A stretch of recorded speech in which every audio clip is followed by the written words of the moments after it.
recording on my end. Yeah. Damn, man, it's like 3 people in the chat of 17 in that motherfucker a second ago. That's what I was just saying. Just stopped. 3 minutes. Yeah, that shit is definitely stopped. Strange reset. It's back. It's back on. Right.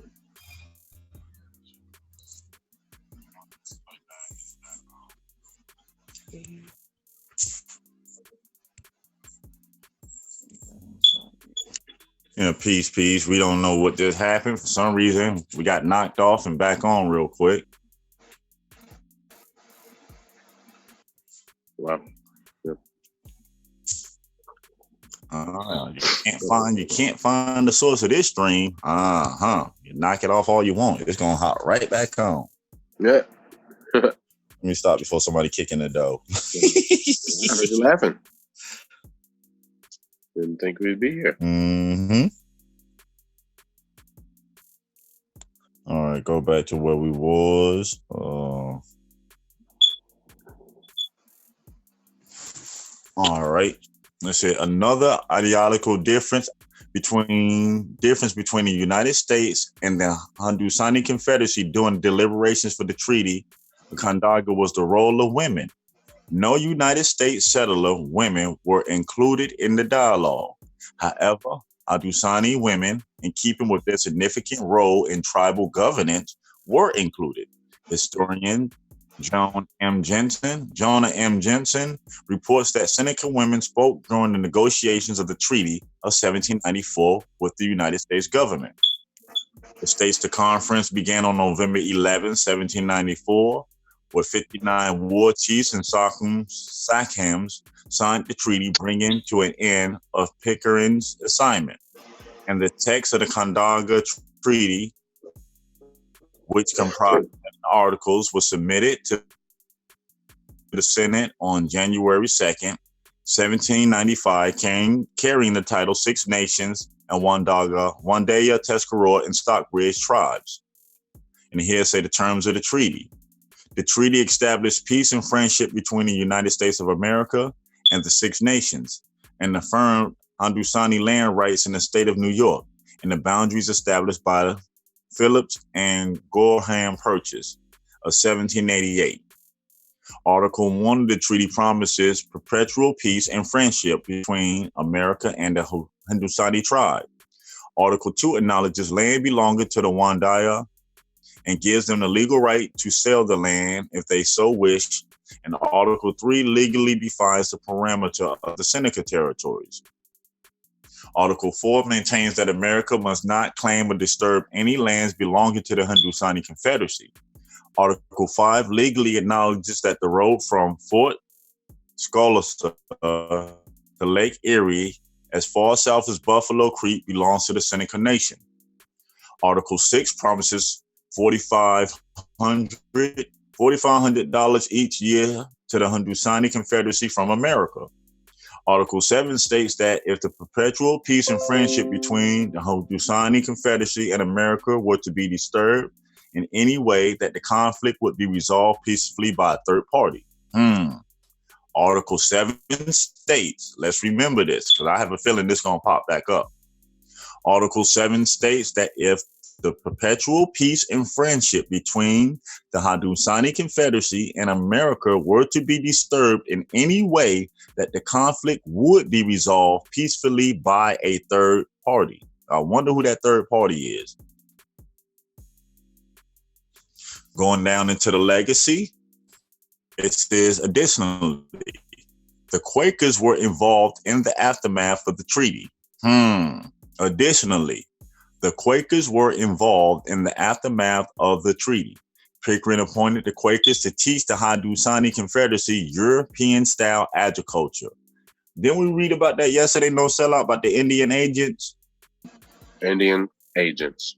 And their job was to teach it, was to get us to stop doing all form of agriculture, to change to European-style agriculture, European style of life and living, if I remember correctly from yesterday.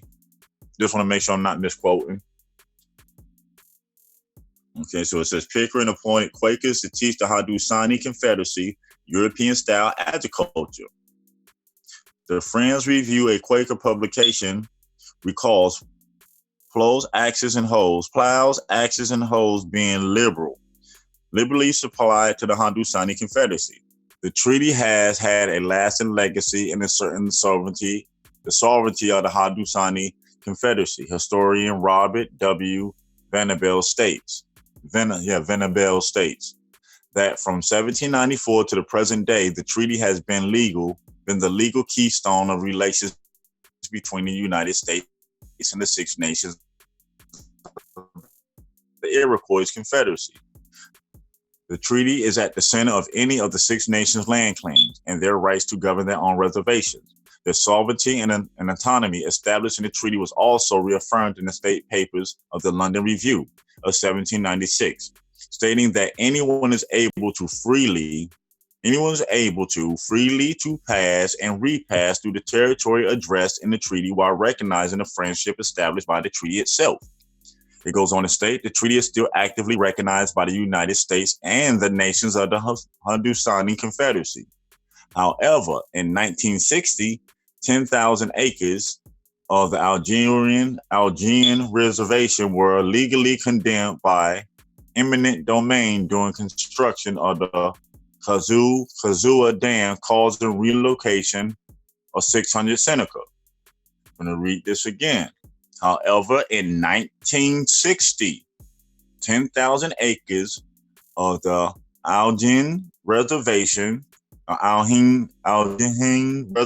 were legally condemned by eminent domain during construction of the Kazoo Dam, causing relocation of 600 Seneca. The Six Nations in New York were still receiving calico cloth as payment under the treaty, while the Wandea Nation of Wisconsin was still receiving an annuity check of $1,800 as late as 1941, almost 150 years after the treaty took effect. It says signatories. The treaty was signed by 50 war chiefs, Wasakim's war chiefs. Notable signatories: Chief Corn Planter. Y'all remember him? Chief Handsome Lake. Chief Littlebeard, Chief Red Jacket, Farmers Brothers, and that's what they have left on that. What do you think about that one so far, No Sellout? Man, these names of these same players that keep popping up. Come on, son. What you doing? What's really going on? You know, and it boils back down to what we've been saying before, is that yes, the colonizers and Europeans, yes, they're guilty on their end, but we also must remember we're guilty on our end too, and we're just facing the parts that we went wrong. Because if we don't learn what we went wrong, then we can't fix it to move forward. And as you see now, like we said before, were positioned to make business up a little bit. Yeah, like I said, a lot of them are doing this because they're interested in doing business with the Europeans. They're interested in having a leg up on everybody else. I guess that's on the land at the time. All right, so we back. Then we done went through that treaty. Now we back on the Onondaga, on the government. It says the Onondaga in New York have a traditional form of government with chiefs nominated by clan mothers rather than elected. The Onondaga in New York have a traditional form of government with chiefs nominated by clan mothers rather than elected. You know, and the reason why that's important, because how many stories have we read of, if you want to call them mulattoes, half-breeds, whatever the term you put on them, but these children of European fathers and Indian mothers, and their mothers were clan mothers. And the procedure was the clan mothers to pick the chief. So if the clan mothers were picking their sons who were more interested in the European and French and Spanish lifestyle, who's responsible again? Hmm. Ain't nobody forced no gun and nobody here threatened nobody. It states chiefs were nominated by the clan mothers. So that means the council of these tribes or the clan mothers of the tribes or whoever was picking them was also interested in these deals and taking over trade and land. It goes further on to say on March 11th, 2005, the Wandega Nation in the town of Wandega, New York, filed a land rights action in federal court, seeking acknowledgement of the title to over 3,000 square miles of ancestral land centering in Syracuse, New York. They hope to obtain increased influence over environmental restoration efforts at the Wandega Lake and other EPA Superfund sites in the claimed area. The Court of Appeals for the Second Court rejected Wandega's claim in 2012, and the Supreme Court in 2013 declined to hear an appeal. It says notable people, Leon, what's this, Chenado, 1915 to 1996 was the Tajado. Oren Lyons lives at Wandega and holds a faithkeeper title, but is Seneca. Tom Longboat represents the Six Nations. Castawaga Hatawo Tado, the Iroquois Confederacy. Sidney Hill was a Tado. Samuel George, Hanawayada, a Great Wolf from 1795 to 1873, and he was chief from 1850 to 1873. Lyle Thompson, professional lacrosse player, 1992 till now. Gail Timberlake, poet. Eric Gansworth, poet, novelist, and visual artist. Eric J. Swanson is a chemist. And that's all. Those are the notable people of the Wandega people so far. And that was the last they had on them. And they are the second tribe on the British side during the American Revolutionary War. Okay, let's see who we got next coming up. Next up the bat, is the Mohawk. We'll probably start the day and get as much done as we can on them. Depends on how long it is. Let me post this for the chat.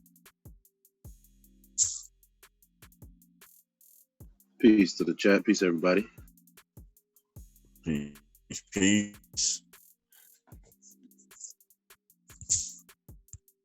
Okay. I just posted the Mohawk. It says the Mohawk people are the most easterly tribe of the Haudenosaunee or Iroquois Confederation. They are Iroquois-speaking indigenous peoples of North America, with communities in northern New York, southeastern Canada, primarily around Lake Ontario and the St. Lawrence River. As one of the 5 original members of the Iroquois League, the Mohawk are known as the Keepers of the Eastern Door, the traditional guardians of the Iroquois Confederation against invasions from the east. Here this dude, Joseph Bryant again. Say languages. English, Mohawk, French, formerly Dutch, and Mohawk Dutch. What? They say religions, Christianity, Longhouse, Handsome Lake, and other religions, other indigenous religions. They say related groups is the Seneca Nation, Wandea Nation, Cayuga Nation, Onondaga Nation, Tuscarora Nation, and other Iroquois peoples. Historically, the Mohawk people were originally based in the valley of the Mohawk River in present-day upstate New York, west of the Hudson River. Their territory ranged north to the St. Lawrence River, southern Quebec, and eastern Ontario, south to the greater New Jersey, and into Pennsylvania, eastward to the Green Mountains of Vermont, and westward to the border with the Iroquois Wandea Nations, traditional homeland territory. Say Mohawk communities. Members of the Mohawk tribe now live in settlements in northern New York State and southeastern Canada. Many Mohawk communities have two sets of chiefs who are in some senses competing governmental rivals. One group are the hereditary chiefs nominated by the clan mother matriarchs in the traditional Mohawk fashion. Mohawk of most of the reserves have established constitutions with elected chiefs and councillors with whom the Canadian and U.S. government usually prefer to deal exclusively. The self-governing communities are listed below, grouped by board, geographical clusters with notes on the character of community governance found in each. It says Northern New York, place of the Flint traditional government. What's that?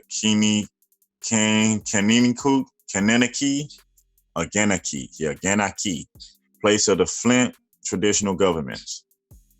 This is Kanakashorkee, place of the Wash Pale, traditional governance.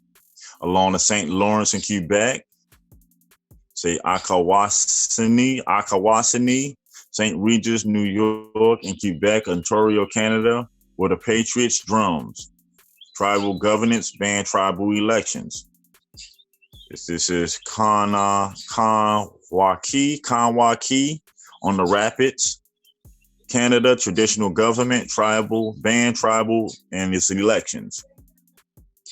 Oka, where the snow crust is, Canada, traditional governance, banned tribal elections.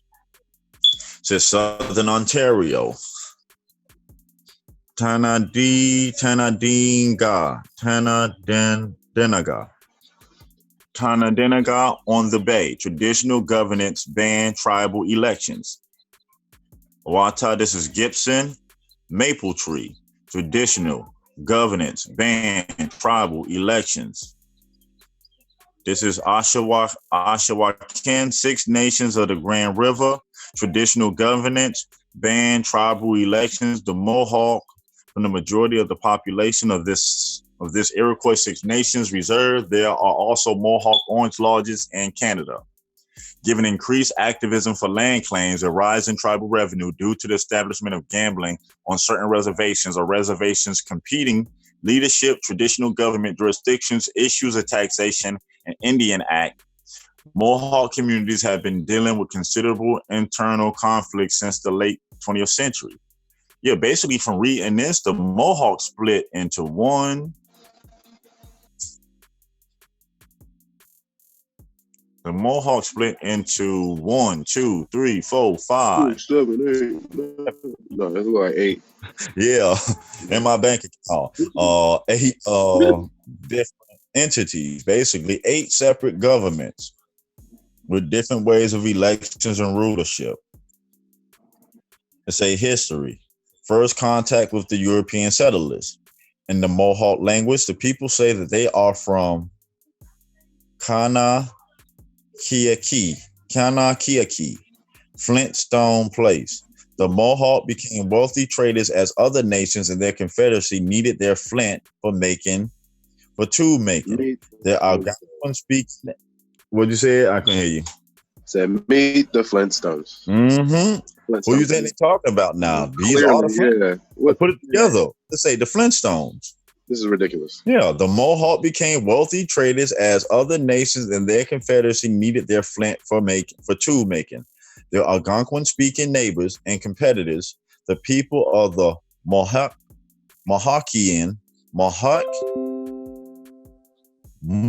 I just feel like I just coughed up on myself. No. Get some tissue. Mohawk. Excuse me. Food area place. I'm going to start saying what it says in English because I don't want to mess up nobody's tribal name or language. Food area place. A name translated by the Dutch as Mahakan or Mahakan. Well, hold on. How they going to say Mahakan? Spelled the same way. Or I guess this is Mohican. It's like Mohican and Mohican. Yeah, I guess that's what they're saying, Mohican instead of Mohican.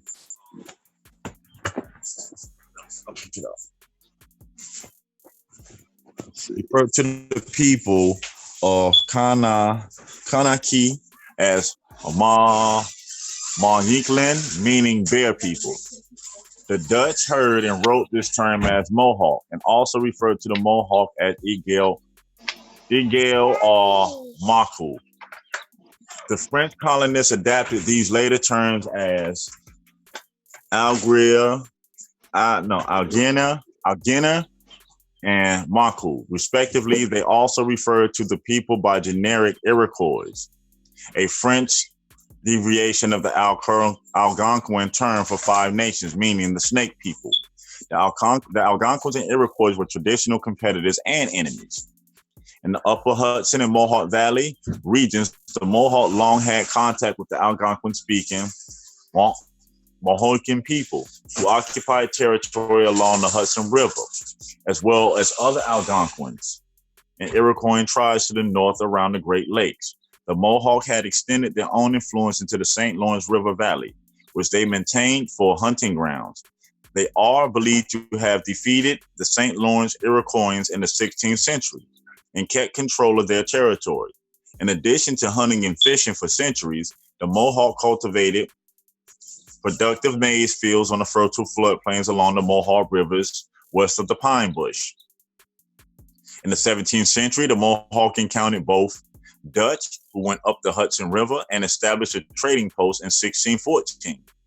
At the confluence of the Mohawk and Hudson rivers, and the French who came south into their territory from New France, present-day Quebec, the Dutch were primarily merchants, and the French also conducted fur trading. During this time, the Mohawk fought with the Huron in the Beaver Wars for control of the fur trade with the Europeans. Their Jesuit missionaries were active among First Nations and Native Americans seeking converts to Catholicism. In 1614, the Dutch opened a trading post at Fort Nassau, New Netherlands. The Dutch initially traded for furs with the local Mohicans who occupied the territory along the Hudson River, following a raid in 1626 when the Mohawk resettled along the south side of the Mohawk River. In 1628, they mounted an attack against the Mohican, pushing them back to the area of present-day Connecticut. The people of Ka Mohawks gained a near monopoly in the fur trade with the Dutch by prohibiting the nearby Algonquin-speaking tribes to the north or east to trade with them, but did not entirely control this.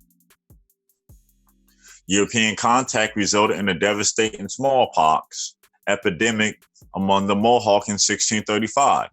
This reduced their population by 63%, from 7,740 to 2,830, as they had no immunity to the new disease. By 1642, they had regrouped from 4 into 3 villages recorded by the Catholic missionary priest, Isaac Gusteau. I forgot how you would say that in French. She's speaking too many languages. Jougues. It's French. I forgot that's pronounced. Jougues. Yeah, Jougues. In 1642, as Asha Neon, Andy Goran, and Tino Togan, all along the south side of the Mohawk River from east to west. These were recorded by speakers of other languages with different spellings, and historians have struggled to reconcile various accounts as well as to align them with archaeological studies of the area. For instance, Jonas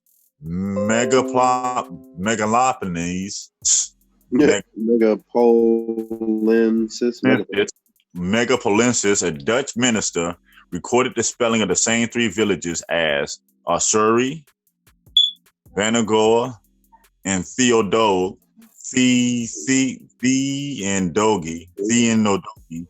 late 20th century. They recorded 3 different spellings of the same places. Yeah, the first ones, that's how one person spelled it, and this is how he spelled it and pronounced it. And that's and I'm glad they mentioned that, because that is one of the problems when it comes to a lot of the history, that the spellings. And I say that to when you're doing your genealogy and you're tracing your family. depending on who came out, is how they spelled it. You got to remember, at one time, people wasn't filling out the census themselves. Somebody was filling it out for you. It's in recent times you are able to fill the census out for yourself. And that was when they came up with the right to self-identify. And I believe the first time was 1970, if I'm correct. I could be misquoting. I'll look it up and post it. But I believe it was 1970, the first time they let you self-identify. Say late 20th century, archaeological studies have determined that the Arsenone was located about 9 miles west of the current city of Orisville. The two were mistakenly conflicted by tradition that developed in the late 19th century in the Catholic Church. While the Dutch later established settlements in present day,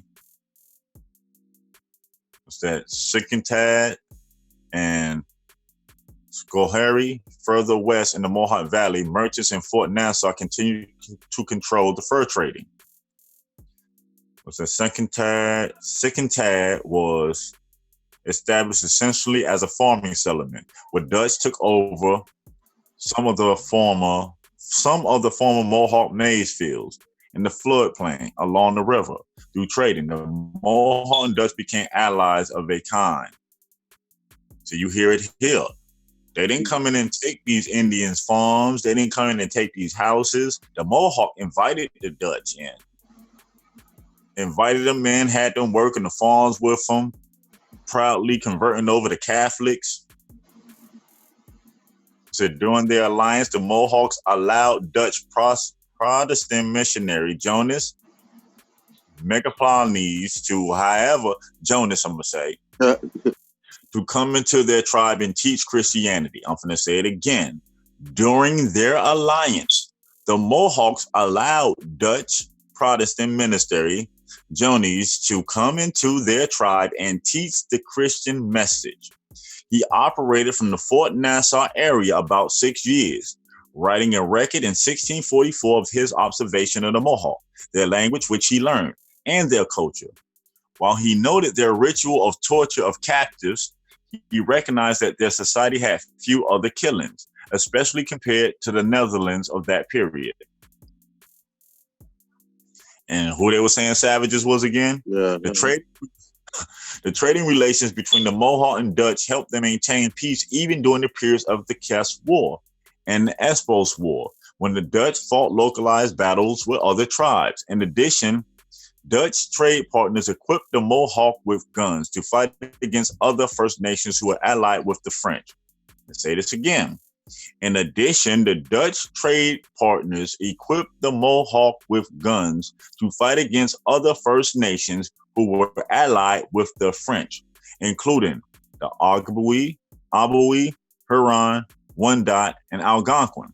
In 1645, the Mohawk made peace for a time with the French, who were trying to keep a piece of the fur trade. During the Pequot War, 1634 to 1638, the Pequot and other Algonquin tribes of the coastal New England sought an alliance with the Mohawk against English colonists of their region. Disrupted by their losses to the smallpox, the Mohawks refused the alliance. They killed the Pequot, Sacatus, who had come to them for refuge. Dang. Like, help me out. No, you did. You did. In the winter of 1651, the Mohawk attacked the southeast and overwhelmed the Algonquin and the coastal areas. They took between 500 to 600 captives. In 1664, the Pequot of the New England killed the Mohawk ambassador, starting a war that resulted in the destruction of the Pequot. As the English and their allies in New England entered the conflict trying to suppress the Native Americans in the region, the Mohawk also attacked other members of the Pequot Confederacy in a war that lasted until 1671. And I guess we'll stop here and say the rest. There's a lot more, and I don't want to get into the deep, juicy parts and have to cut it off. So far, what we was reading, I mean, what the chat think? What you thinking about what you hearing so far?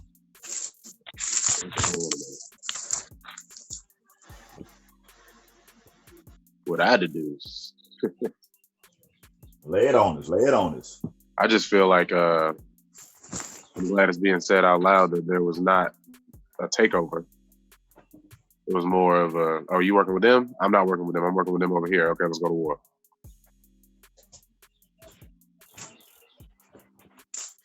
And then obviously, if you fraternizing, then you're going to take on some of their ways. You know, like I said with the Christianity, just for moving in the area. Let me get you some of this Christianity over here. Mm-hmm. I don't know what you believe in, but you're about to believe in this. And it shows, and that's the part that we always say that we got to remember. We can't fall into that trap of the finger pointing, especially when it's documented history with tribes on who did what. Especially, it's just like how TMAs will say all the time. You won't know what part your tribe played into it until you tie back into your tribe. You get what I'm saying? It's so easy to sit back and talk reckless, but you do your genealogy, you tie back into the Wandega tribe. So what did that mean? You're part of the tribe who clan mothers okayed for this to go down. And that's why we say it's important for us to do our genealogy so we can tie back into who we are to move forward. You know, I mean, think about it. And we're still on the American Revolutionary War. What, we 3 tribes in on the British side? There's 3 more tribes still fighting with the British. Not to mention the German allies and the British. I'm like, wow. And yes, correct, Free. It was more of a handover. We handed it over to them. We bought them in, taught them how to farm, was proud to be living around them, wanted to live like them, wanted to be like them.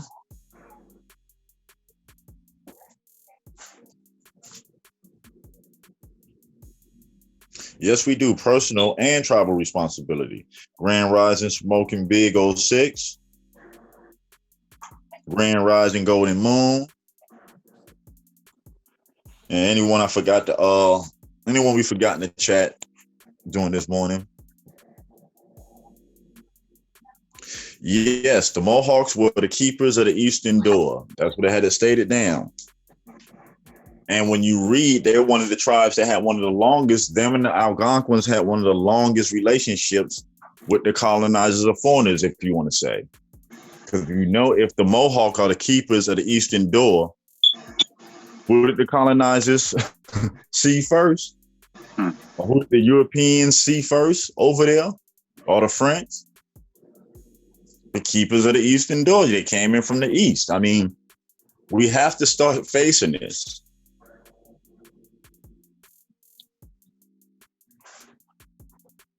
Our history is important so we can know where we're going. So we can take the time out to start fixing it. And yes, it leaves a sour taste in your mouth. Because every time we read it, I'd be like, dang, man, another one. Another one. But, you know, running from it, denying it, and hiding it is never going to get us anywhere as a nation, or as a people, or as our individual tribes. Big fact. Even back down to our households. Trying to cover up the situation doesn't fix it. Eventually, you just have a big ball of dirt up under the carpet that everybody sees now. Big facts. You know?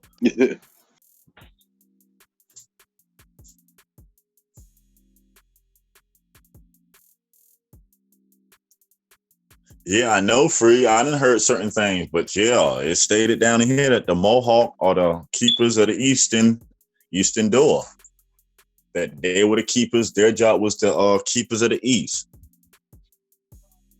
How you had the keepers of the fire. You know what I'm saying? It's letting you know what everybody in these nations, what you want to call the Iroquois Confederacy or the Six Nations, each one of these nations had a responsibility. They were the keeper of something. Because you notice what they said with the Wandega, they were the keepers of the fire. So basically, all the chiefs for these nations came from that tribe. Then you read on some tribes, like the Wandea, they got 50 chiefs at one time.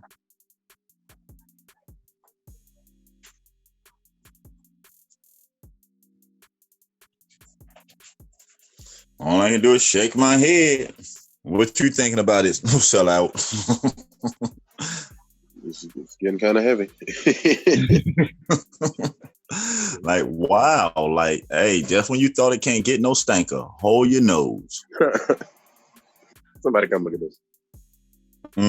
Please do. Come get this. Come get this. Like I said, we have a lot more digging to do because I'm going to say it again. We still at the American Revolutionary War. And what about the fact in 2013, you had a tribe selling off land, giving their land to a trust, giving over jurisdiction of their land to New York, to the state of New York, in return to collect taxes and do gambling. Wow. This is a 2013 deal. Where they do that at? Apparently, upstate New York. Upstate New York. Like, Makes your stomach turn more and more and more. But that's why I'm going to repeat it again. It's important to know who you are. Because until you know who you are, you'll never know what part your tribe play in this. And a lot of people would be like, why does that matter? It matters because if we're the living descendants of them tribes, then them sins fell on our shoulders. And we must stand up or correct it, or we're going to condemn our children to these same sins. It comes a point in time where you have to stand for something, or you're going to keep falling for everything. And haven't we been falling long enough? Haven't we been the butt of the world's jokes long enough?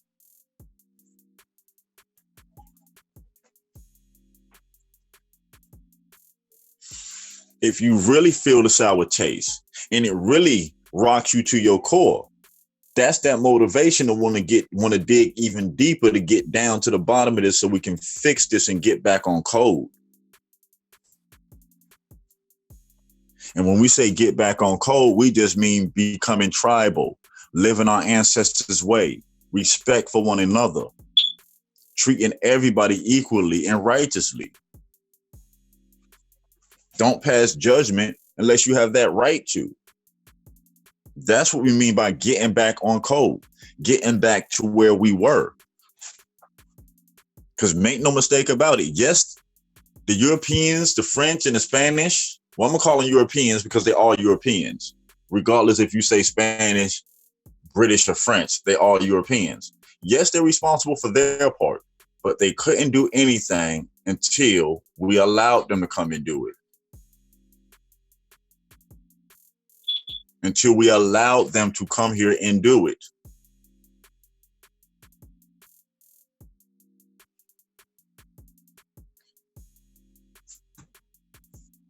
This is a time when you hear this, it should burn that fire in you even more. It should push you to want to know even more.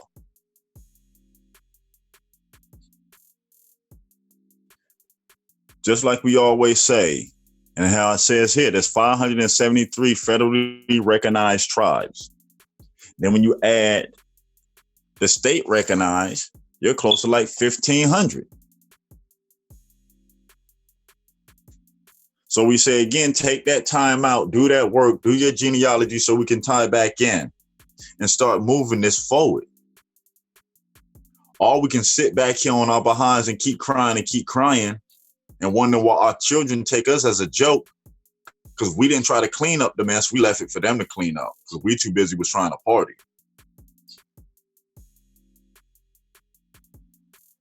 And like I said, yes, it stings. And yes, it will rock you, but we're not alone in this. And if we all carry a stone along this journey, nobody wears down. And the burden is never too great for any one person if we all do it together. Does it mean we always going to agree together? No, because nobody always agrees. We just happen to share certain moral values that allow us to see eye to eye. And it's time to get back to the moral values that allow us to see eye to eye so we can realize that there's some conditions in our neighborhood that we can be fixing now. You can't be walking around with your hand out asking for help if you're not willing to help yourself. Because if you're not willing to do the work, person can't do nothing for you. You got to be willing to want it yourself. You got to be willing to know that the work done today can unlock the chains of 7 generations moving forward. Realizing that the work we do today can make our children's future a little bit more sweeter. And I can't speak for no one but myself, but I ask of my relatives that show up every rising, let's join together. Let's start taking this beyond a YouTube stream. Let's start making sure in our neighborhoods when these shows go off that this message, that our lifestyle, that our ways don't stop there. If this is who you are, then you live it to the fullest, not just to your convenience, not just when the channel is on or when you're in the chat. No, it's when you leave your front door, holding your head high, chest out, because you are the descendants of the American Indian. It's walking around with that level of comfort. It's walking around with that level of pride for our ancestors. Yes, a lot of them made mistakes that put us in bad decisions, bad situations, but we're all human and we're all prone to mistakes. So let's not stand here and act like we're so innocent, because we perpetrate the same wrongs. We're still hurting each other. We'll hurt our brothers and sisters before we stand up against somebody that don't look like us. I'm going to say it again. We will hurt our brothers and sisters before we stand up against something that doesn't look like us.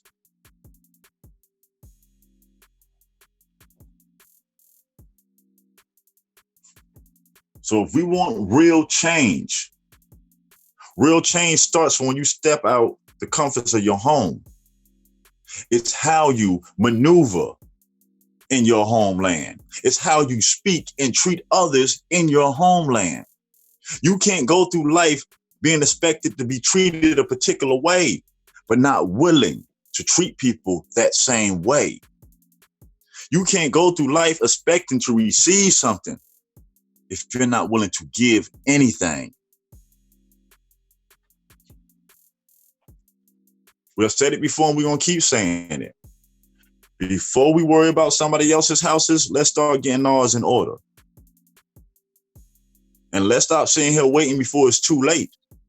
You already see other people done took your identities in some cases. Or in some cases, the people you want to call colonizers did their genealogy and see where they tie back into a tribe. Whether it be by blood or marriage, they tie back into a tribe.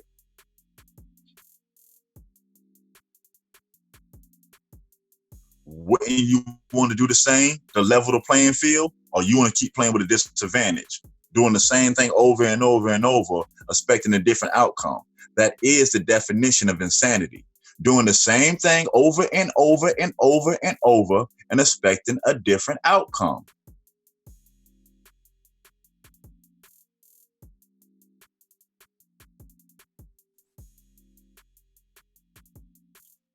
Facts. We have Indian agents today that don't even know they're Indian agents. Because what is the responsibility and the job of an Indian agent?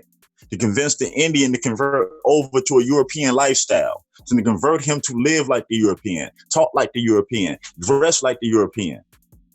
Some of us are Indian agents, don't even know it. Let's keep it 100. Some of us play these parts and we don't even know it. Some people play the part and do know it.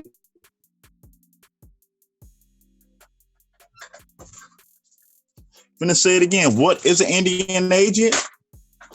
A person that was sent in to convince the Indians to give up their lifestyle, to give up the Indian way of living, the tribal way of living, for individual living. To stop thinking about your family members and your tribe. To get the me mentality. I need the bag. I need the big house. I want the fancy cars.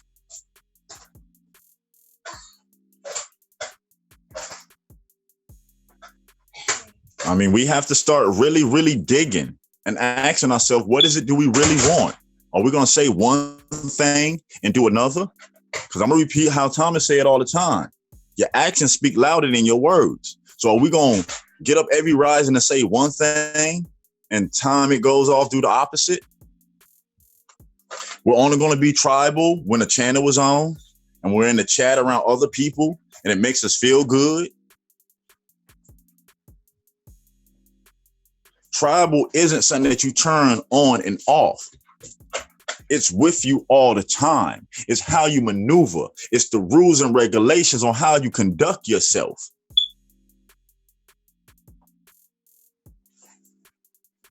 Yeah, and remember, now the Indian agents are superintendents, the school superintendents. Think about the school superintendent making sure you're getting that curriculum, them classes, and everything in that school, right? No sellout. Facts. So basically, the school superintendent is still doing the Indian agent's job. They just found a more effective way of doing it. Instead of trying to convince grown-ups to change, we're going to go to the school. We're going to put the curriculum in. And before you know it, you're indoctrinated by the time you hit 4th grade.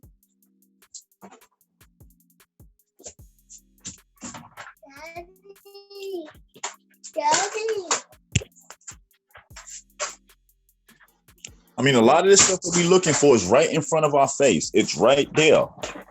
We don't have to dig so deep. We just have to be willing to face the facts and deal with the truth. So on that note, no sellout, any closing remarks for today's show? Man, you know what it is. Genealogy every day. If you have any questions, comments, requests, whatever it might be, email us at indigenousassembly@gmail.com. Man, just have a great grand weekend. Congrats to Danielle again for graduating today. Mm-hmm. And again, I second that for no sellout. Congratulations to Danielle for graduating today. Also, congratulations to TMH for taking the time out to give back. Facts. You know what I'm saying? That's something that we cannot overlook when we live in a culture to where it's the me. What can I do for myself or what can you do for me mentality? That we do have brothers and sisters that's willing to give back. Just like how we hear a lot of people want to talk about the youth. But our sister Danielle represents the youth. 21 years old, graduating. Go for degrees to make sure she can help her peers in the next generation who want to further their education in certain fields, do it debt-free. Yep. Debt-free. I've been out of school. I still got loans on my books.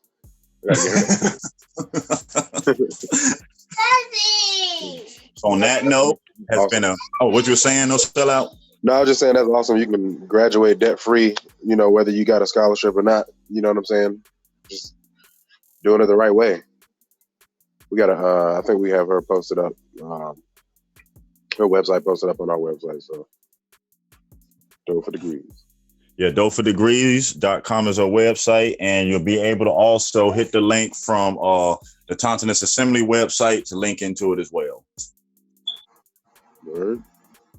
So on that note, it has been another great grand rising with the relatives like it always is.